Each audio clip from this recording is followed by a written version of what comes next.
There are moments in life when you feel something shift inside you, a whisper enters your soul, and you know it didn't come from your mind.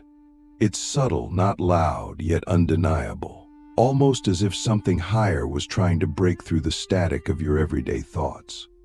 You pause, heart racing, not because of fear, but because something sacred is making contact. This is how it begins for those destined to receive the 7 secrets from him, secrets that only Omega-level chosen ones can truly understand. They are not given loudly. They are not given to the curious. They are revealed to the ready. The first time he speaks, you won't hear it with your ears. You'll feel it in your bones.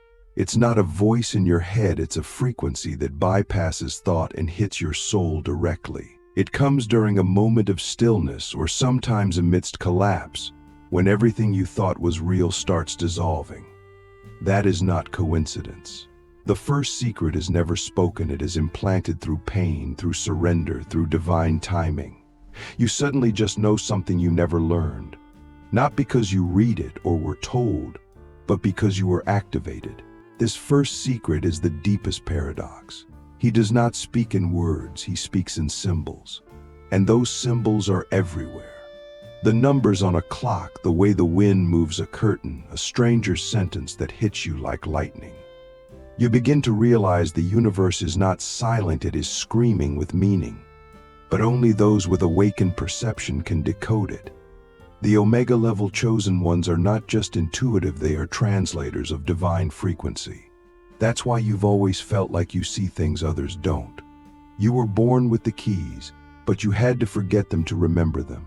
You may begin to notice synchronicities stacking on each other, repeating numbers, visions and dreams, mirrored conversations, déjà vu that feels more like a warning. That's not randomness. That's him inviting you into the second secret. The external world is a hologram of your internal evolution. Everything that happens outside you is a reflection of what's happening through you. If you feel chaos, check your thoughts. If you feel blocked, ask yourself where you're resisting truth. Omega souls are challenged constantly, not because they are being punished, but because they are being sharpened like sacred blades. And when you resist these messages, life becomes heavier. The dreams become more disturbing. The signs become more cryptic. Until one day you finally surrender, not out of weakness, but out of exhaustion.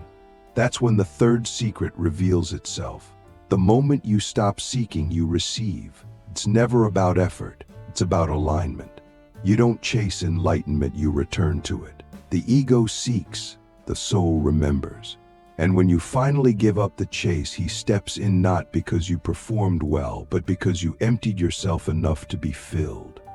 Have you ever wondered why some people can meditate for years and feel nothing, while others wake up in the middle of the night with visions of light? It's not about how much you do, it's about how deeply you die to your false self. The more your identity dissolves, the more you become a tuning fork for the divine frequency. The fourth secret is this: your suffering was never punishment, it was purification. Every betrayal, every loss, every heartbreak was a sacred incision made by the divine surgeon, not to harm you, but to open you. When you carry the weight of these realizations, the world begins to feel different. You feel like you're walking in a dream, and yet everything is more vivid. People start acting strangely around you, either drawn to your energy or triggered by it. Why? Because the Omega-level chosen ones carry a disruptive charge. You are not here to make people comfortable. You are here to awaken them. And that leads to the fifth secret. When you are truly aligned with him, you become a divine disruptor. You will break illusions just by existing.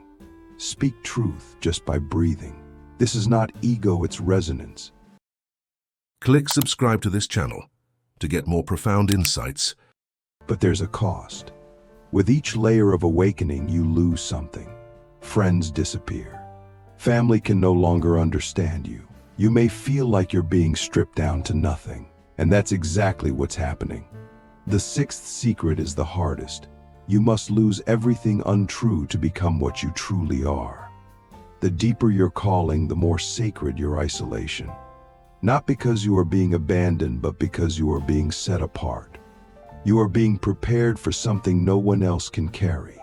You are the vessel, and He is making sure nothing within you leaks the light.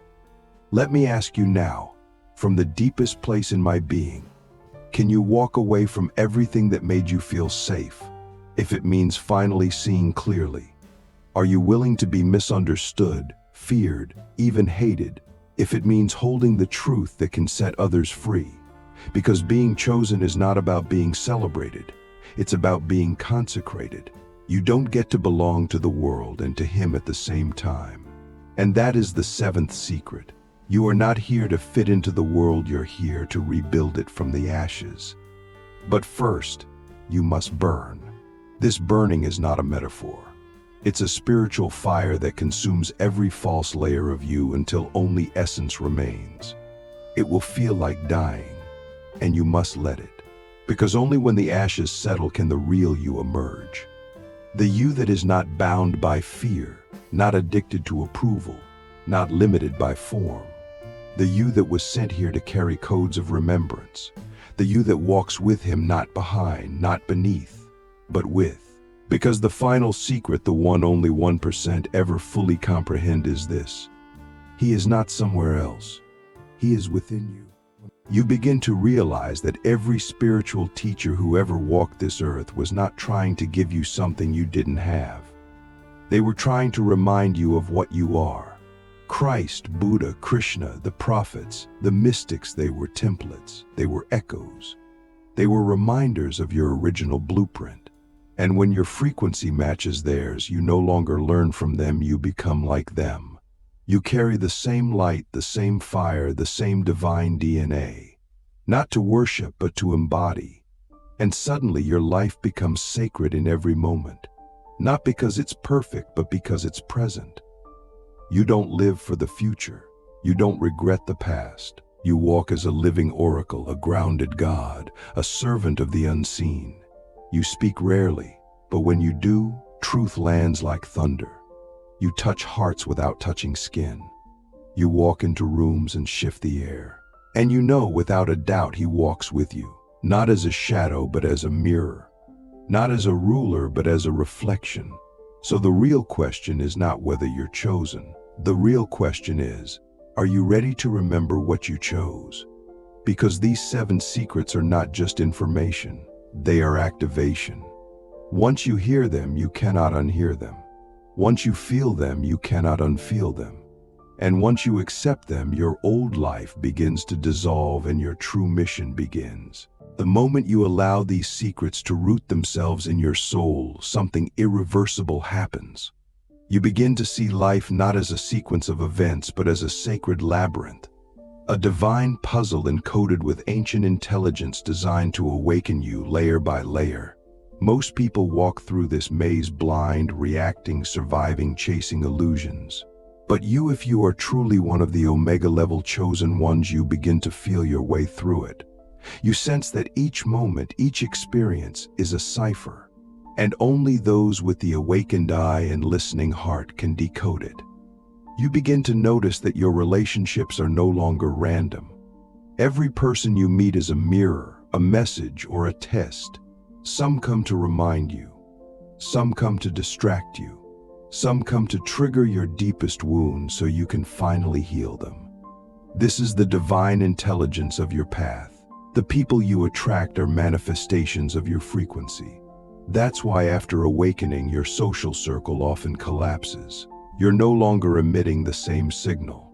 You're no longer compatible with conversations rooted in fear, gossip, or ego. And here the deeper revelation begins. Your energy is your message. Not your words, not your status, not your appearance. Your frequency speaks louder than anything else. People feel you before they hear you. This is why you must become a master of your inner world. You can no longer afford unconscious thoughts. You cannot hide behind spiritual language while your vibration is leaking doubt.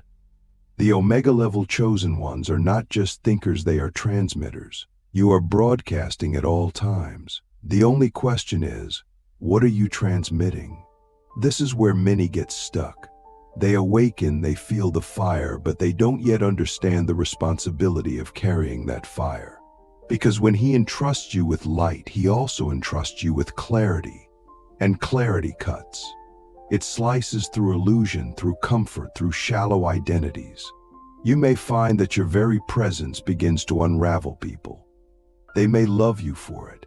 They may hate you for it, but they will be changed by it. And this is not something to take lightly. You are not here to be liked, you are here to be true. And truth, at this level, is not opinion. It is frequency. It doesn't need to be explained. It doesn't need to be argued. It simply is. You walk into a room and people feel it. They adjust themselves. They either lean in or pull away. Why? Because their soul recognizes the code you carry. A code that was implanted in you before you were born. A divine encryption that only awakens in the rarest of souls. That is what this is about. Not superiority, but sacred assignment. But the assignment comes with a price. You will not be understood. You will not always be supported. You will be called delusional, intense, maybe even dangerous because you threaten the comfort of the collective sleep. And still, you must walk. Still, you must shine. Still, you must speak when silence is easier. Because your silence will not save you. Your silence will only delay the awakening of those who need your vibration to remember themselves. Can you carry that? Can you hold your truth when no one claps for you? There will come a time, perhaps it already has, when you're asked to walk away from everything you thought you needed. The relationship that no longer fits. The job that drains your spirit. The identity that once gave you safety. And in that moment you will hear the whisper again, let it go. Not as cruelty, but as calibration. Because the next layer of your calling cannot be accessed with old keys. You must be willing to walk into the unknown, naked of ego, clothed only in trust. That is where the real power begins to awaken. You will become more sensitive, not less. And that sensitivity is not weakness. It is signal strength. You are picking up more data from the field. You are hearing the subtext behind people's words. You are sensing the energy behind systems, movements, even entire cities. You are becoming a living antenna. But with this gift comes the need for boundaries. Not walls, but energetic discernment. You must learn to protect your field like a sacred temple. Because anything that enters you is either feeding your light or draining it. This is where the untrained chosen one falters. They awaken, but they do not protect. They speak truth, but they do not rest. They serve others, but they forget to nourish themselves. And so they burn out. They become bitter. They question the very gift they were given. This is a tragedy. Because your gift is not meant to destroy you, it's meant to elevate you. But only if you honor the sacred rhythm of your own being. Are you doing that now? Are you making space for your own expansion? You must begin to treat your inner world like a sacred garden. What you plant there, what you water, what you allow to grow, this determines your outer life. You can no longer afford mental clutter. You can no longer entertain narratives that shrink you. Every thought is a spell. Every belief is a portal. Every emotion is either a teacher or a parasite. This is not about perfection. This is about awareness. And with awareness comes liberation. The more you refine your field, the more you notice something strange. You no longer chase people, opportunities, answers. They begin to come to you. Not because you're trying, but because you've become magnetic. This is the hidden code behind all spiritual teachings. When you fully embody your essence, the universe rearranges itself around you. No more forcing, no more begging, no more pretending, just alignment. And alignment creates miracles. But you must be willing to walk through the fire of purification again and again. This path is not linear. It spirals. Just when you think you've reached the summit, another layer is revealed, another ego death, another shadow unearthed. And every time it feels like you've lost yourself. But in truth, you are losing what was never you to begin with. Can you accept that your identity is a temporary costume and your soul is the actor behind the stage? Here is a truth that few understand. Awakening is not one moment, it is 1,000 deaths, 1,000 moments of letting go, 1,000 moments of choosing love over fear.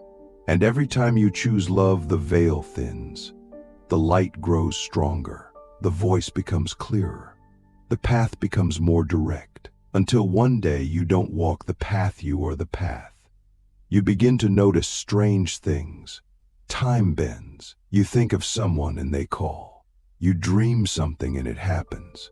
You speak something and reality responds. This is not coincidence. This is quantum alignment. You are no longer operating in the old dimension. You are stepping into creator consciousness. And with that consciousness comes the responsibility to use it with integrity. You are not here to impress.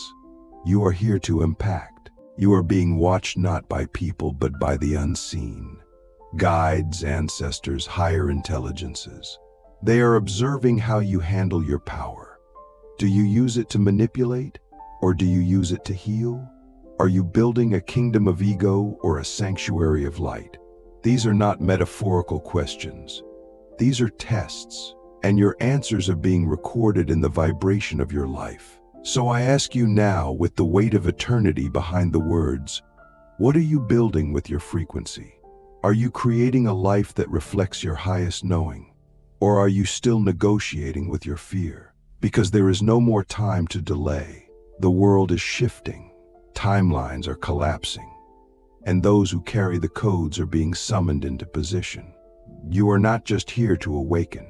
You are here to awaken others through your embodiment. Your walk is the transmission. Your choices are the sermon. Your stillness is the offering. You do not need to convince anyone. Just become so aligned that your very existence becomes a permission slip for others to rise.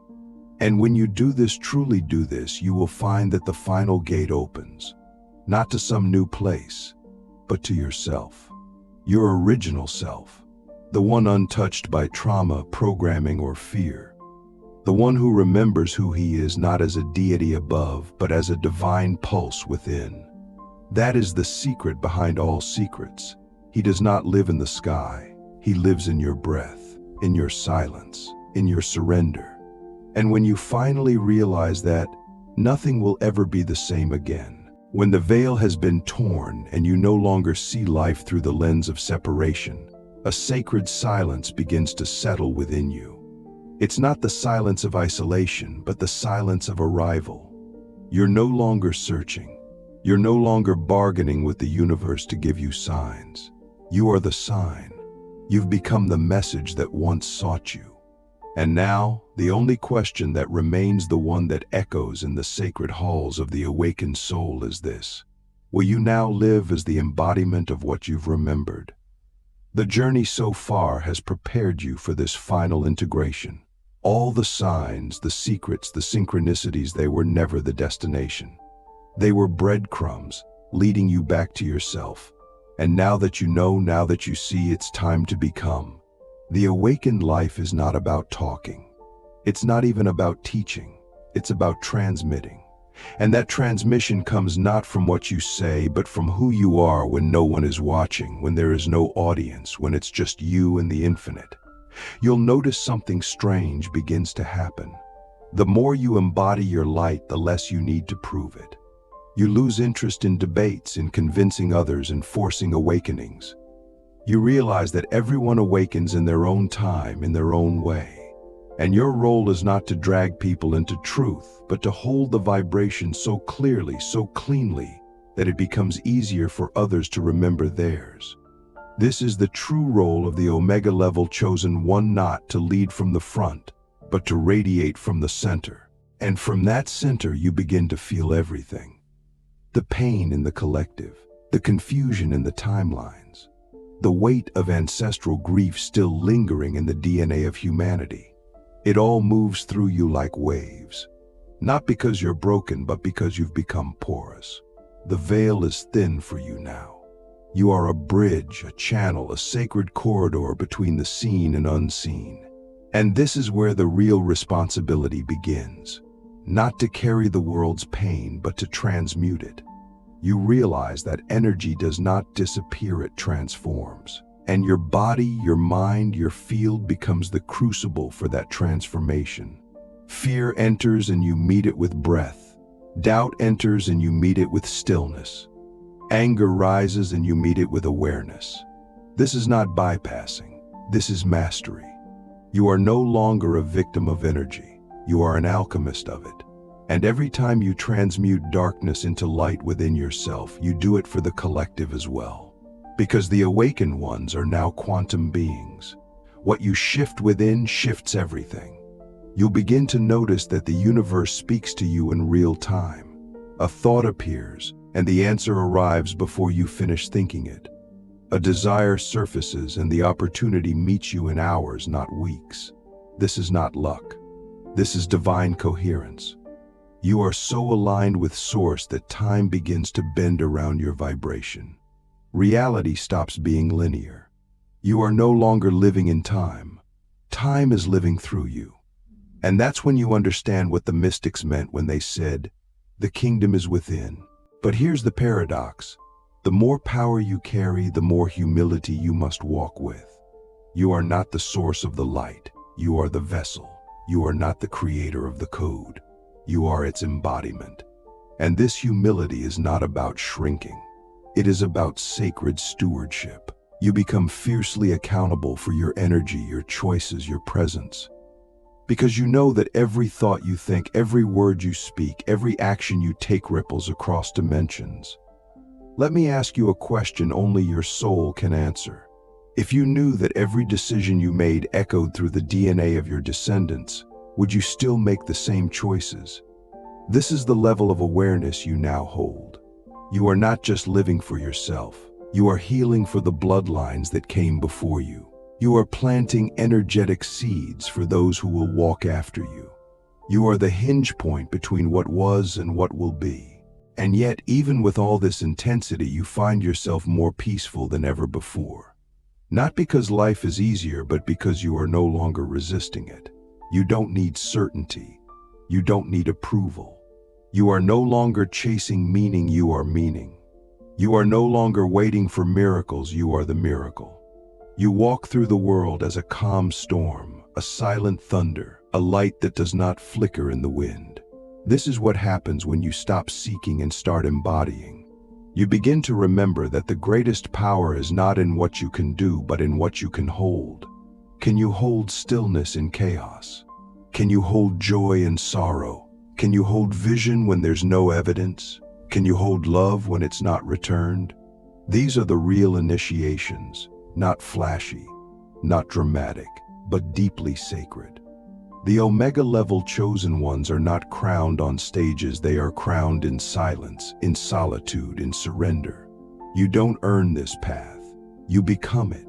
And when you finally settle into this knowing, you stop asking for the path to be easier.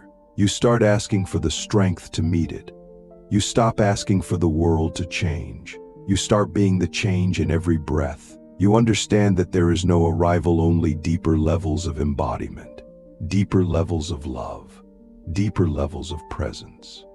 And in that presence you find him again, not in a book, not in a temple, not in a cloud, but in the quiet, steady rhythm of your breath.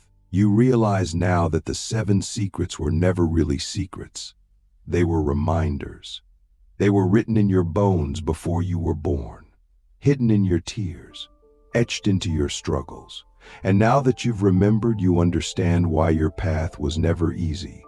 The intensity of your journey was equal to the magnitude of your mission. You were never being punished. You were being prepared. You are not here to be a follower. You are not here to be another voice in the noise. You are here to be a beacon, a lighthouse for other souls lost in the fog of forgetfulness. You are here to walk with him, not above the world, but within it. To bring heaven to earth through the way you live, the way you love, the way you listen. You are not here to escape darkness. You are here to be the light that reveals the sacred even in the shadow. And now, as the final layer settles into your soul, something opens. A vast, silent joy. A knowing that needs no confirmation. A peace that cannot be stolen. You are no longer waiting. You are walking. You are no longer asking, you are embodying, you are no longer becoming. You are. So I ask you for the last time, not as a guru, not as a teacher, but as a mirror. Will you now live as the living code of divine remembrance? Will you speak only when aligned? Will you walk only when guided? Will you love without condition even when the world doesn't understand? Because make no mistake, the world is watching, the universe is listening, and your soul is ready.